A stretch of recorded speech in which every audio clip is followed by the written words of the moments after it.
Sir, we've managed to capture one of their vessels. The boys at Area 51 are attempting to reverse engineer it, but the ships are held together with a combination of both metric and inch fasteners. The engineers are spending too much time swapping out sockets. If we only had one socket that fit both fasteners.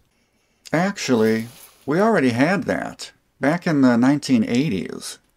This is a new old stock set of MetWrench sockets, and it's pronounced MetWrench, not MetWrench.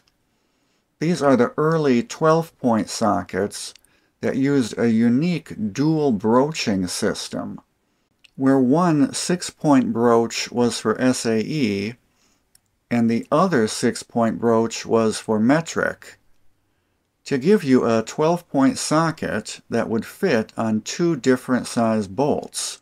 Let's get these out of here so we can test them out. He ruined the collectability of them sockets by opening the package. Guys, there's dudes still selling these on eBay unopened. There's probably thousands of these sitting unopened in a warehouse somewhere. They're just not that collectible. And I want to test them out and see if they really are dual broached for 2 different sizes. So here are our sockets. Now some of these sizes are already interchangeable, like 3/4 and 19 millimeter are already the same size, so you don't even need that one. Also 5/8 and 16 millimeter are the same, as well as 1/2 inch and 13 millimeter, and 15/32 and 12 millimeter. When have you ever seen a 15/32 bolt? Same with 19/32 and 15 millimeter. So that's going to leave us with 4 sockets out of 9, 10 if you count the spark plug socket, that could potentially work on 2 different sized bolts. This is a 9/16 bolt. 9/16 is barely a hair bigger than 14 millimeter. So let's find the socket that works with 9/16 and 14 millimeter.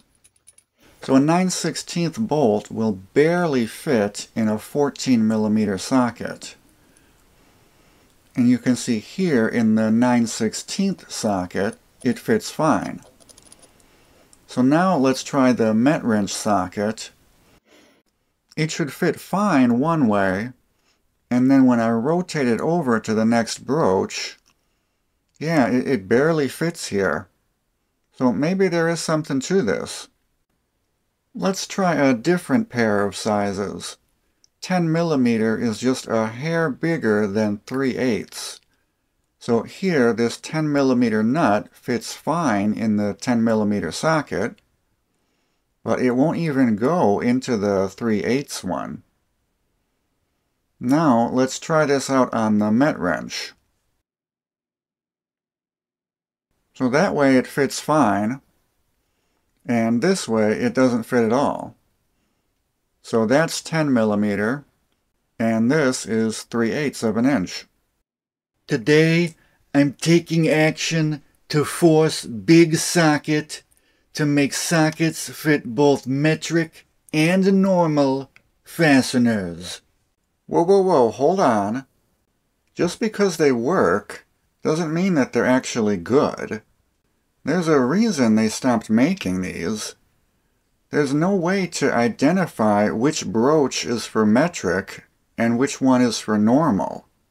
So each time you use them, you have to fumble around, rotating the socket to get it in the right position. I don't see that saving much time.